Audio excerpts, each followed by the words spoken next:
Africa gives to the world. Europe don't have it, America don't have it, Asia don't have it. As a First Lady, I am not part of a government system. So when I speak on behalf of the people, because I understand what the people are going through. At the end of the day, I'm not being paid salary, and I cannot be fired either. We cannot wait for other people to come and develop us. Every mining company that is in Sierra Leone today is owned by a foreigner. You cannot be coming to our country and take everything that will make us develop, and then you still treat us as inferior people, as if we don't know what we're doing. The sense about us celebrating independence, I don't know why we celebrate independence, because we are not free. One of the most fundamental corruptions of the social contract in human history is colonialism. And it's that mechanism that some states have used to extract resources from other places, such as Sierra Leone. That deprives countries of the resources they need for government services, for education, for health. So I was hoping you could reflect a little bit on what those forces have done to Sierra Leone and what kind of accountability we might be able to think about, just to imagine a way forward from where we've begun now. When you look at what Sierra Leone have to offer, when you come to our mineral resources, the kind of mineral resources we have in our country is enough to take care of everybody in that country. We should not have a single poor person in Sierra Leone. But unfortunately, we are not given the free will to make decisions on our own mineral resources. There's always Big Brother who decides. And when you fight and say, no, we are not going to do this, they use the system to stop you.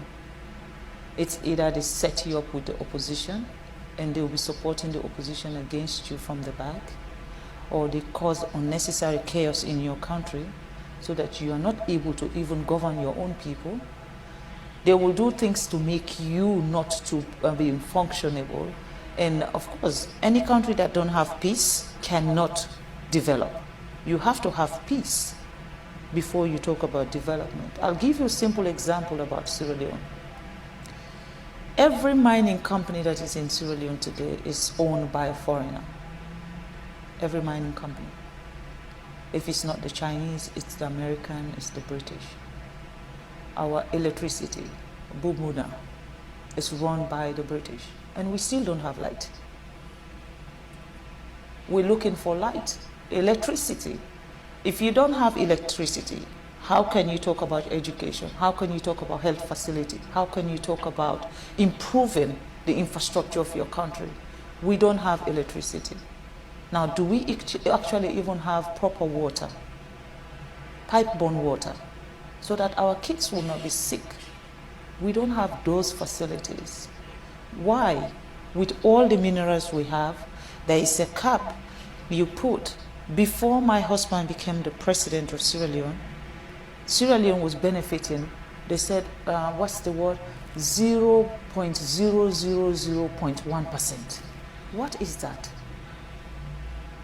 Basically, a company can take as much as $100 million out of the country in terms of minerals, and then they can just give the country $10,000. Now, what will $10,000 do for our health system? What is $10,000 do for our educational system? And these are the things I believe that are stopping Africa from progressing. We don't have a say. The sense about us celebrating independence, I don't know why we celebrate independence, because we are not free.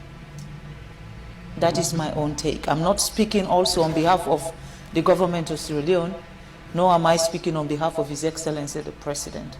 I am speaking as Fatima, as a citizen of a country who believes that things need to change.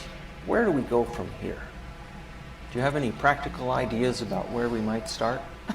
Or collective ideas that we might gain support for? I feel Africa, patriotism is very important. You have to love your country to want your country to be a better place. Patriotism, I think we have to have that sense of patriotism in our countries, and our leaders also should be subjected to that. You know, it is not only when you were talking about election and then everybody come out and celebrate, and after election, that's it. Accountability. Who accounts for what is happening? Who is the one who is changing the narrative of what is happening? Like I said, as a First Lady, I am not part of a government system. I am a wife of a president. So when I speak on behalf of the people, because I understand what the people are going through. At the end of the day, I'm not being paid salary, so, and I cannot be fired either. So that's the advantage. That's the advantage of being a First Lady. But I believe that for Africa, what is happening in Africa today, it need to change, and it need to change now. There is no time like now, because for Sierra Leone, we now have a president who believes that we cannot wait for other people to come and develop us. We cannot wait for another country to come and prescribe how our country should be run or what we need in our country. You know, this divide and rule, if you're close to China, we will not come to your country. If you're close to America, we will not come to your country. I mean, the fight that is between England, Europe, America, China, Russia is not a Sierra Leone fight. That's not our problem. We're fighting for our daily bread. We're looking to have education, just like America. We're looking to have good health facility. Just like Europe, we're looking to have governance structure where one single person cannot be the dictator of a nation. That's what we're looking for. And in that process, we're going to be allies to everybody who wants us to grow. But if we now align ourselves with someone, and then this other person now feel offended that, oh, you know, I'm coming from China now. I flew in, I mean, I've gone around the world to get to Boston, you know. I went to China and then come here. Before here, I went to England and then flew into America. For me, I am not restricted where I should go or who I should be talking to. I am going around the world to see a country that sees Africa not as not just as an ally of what you'll be getting from us, but a country that sees Sierra Leone as partners and treat us with respect. You cannot be coming to our country and take everything that will make us develop, and then you still treat us as inferior people, as if we don't know what we're doing. I think that is wrong. You know, we're looking for partners that value us. People that will come to our country and say, you know what, this country has suffered enough, they need to grow. We were once the atom of Africa. Every country within sub-Saharan Africa used to come to Sierra Leone for our education. And today, what can we be proud of? We cannot talk about education in Sierra Leone because they've ruined that for us. Everything that has empowered Sierra Leone has been ruined. And now we have a leader who wants to fix everything. There is a problem. In Africa, you should not have a leader that is assertive, a leader that knows what his people want, a leader that wants to change what is happening. The moment you have that, it's everyone's target. And then they find reason to slow you down, they find reason to stop you, and they use that system of corruption. They use corrupt people, they use negative people, they use unpatriotic citizens to come after a government who is doing what is right for a system. I think we need to address those issues. Unfortunately, I don't know I'm very good at name calling, but at the moment, I don't know who I should be screaming at.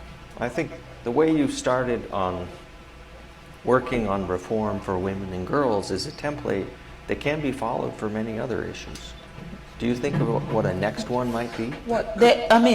One of the most serious issues I have with the United Nations is the fact that Africa is not part of the Security Council. We're talking about 54 countries, I'm sorry. 54 countries, a whole continent does not have one person representing Africa when it comes to decision making at the Security Council. And I'd observe also that no African country has its own executive director at the World Bank either. No, Unfortunately, we Yes. don't know how to manage money.